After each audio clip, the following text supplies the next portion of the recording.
Hi, I'm Karch Kiraly. I'm the coach of the USA Women's National Volleyball team.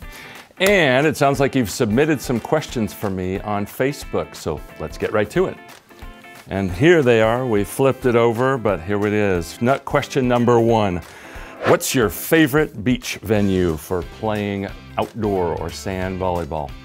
Mine, I think, would have to be a tie between A, the place I grew up, Santa Barbara, California. There is no more beautiful place on the planet to play beach volleyball. So the other, of course, has to be Manhattan Beach, the longest ongoing tournament since 1960, and one of the only events, if not the only event on the planet, that has a visual record of every single winner from 1960. There's a walk of fame along the pier, so you can find all the greats along there. Let's move on to question number 2.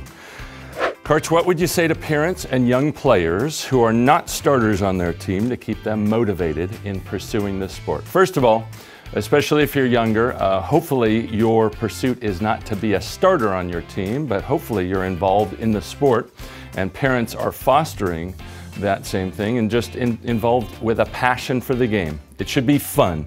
If it's not fun, find something else to do. What do you find most challenging about coaching on such a large stage? Well, I don't really worry about the stage that we're on, but I certainly find it a great challenge just to try to help the people that I work with in our culture of growth and development, try to help our players and everyone involved in our program become the very best version of themselves.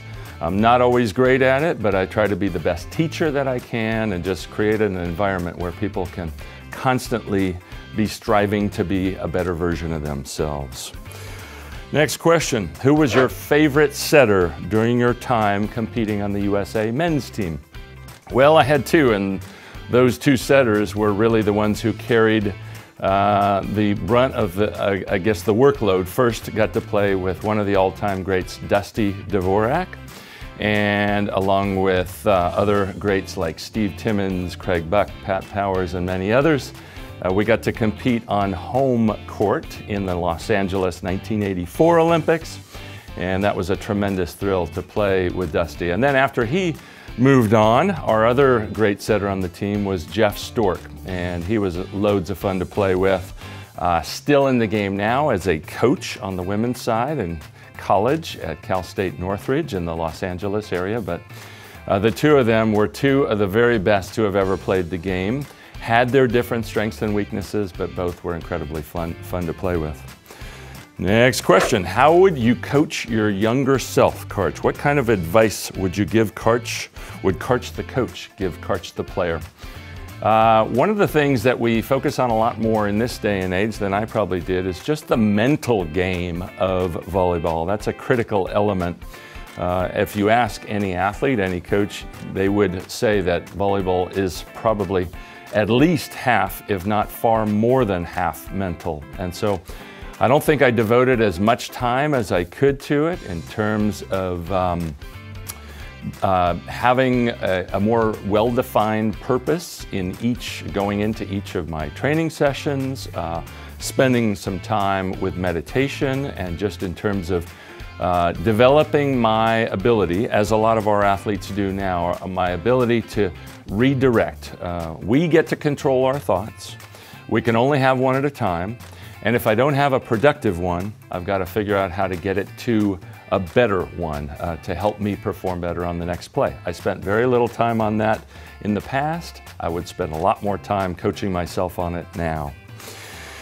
Next, what do you do with your team the day before a match in your serve pass? What do you talk about at this session to create the ideal headspace? Well, I don't really get to create that headspace. I'm on the outside and I don't exactly know what the thoughts are of each of our USA, our special women who are part of our program. I do try to help them in their ability. They're ultimately the ones who create that headspace and create or control, redirect themselves into the positive thought, the positive idea that's going to help them be better when they come to the match. But mostly, we're just practicing the same thing that we do almost every day, trying to be good on any given contact or any given play where somebody else makes the contact. What can I do to help those around me be good? And if I can do that over time, lots of good things are going to happen.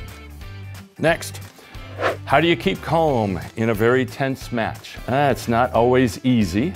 Especially at a competition like the World Championships or the World Cup or the Olympics, where lots riding on the line. But I have to figure, especially if our team is struggling, the more our team is struggling, the poorer or the rougher it feels for our team, the better I have to be. I kind of think of it as an inverse relationship. So when our team's really playing well, maybe it's not so tense because they're doing lots of things right, and maybe we'll earn a little bit of an advantage. But if things are a real struggle, that's going to be a tense moment, and that's when I have to be my best, including infecting. So it's really less about me and it's more about everybody around me. How do I infect them with a calm and even and poised demeanor? So that's my big focus there.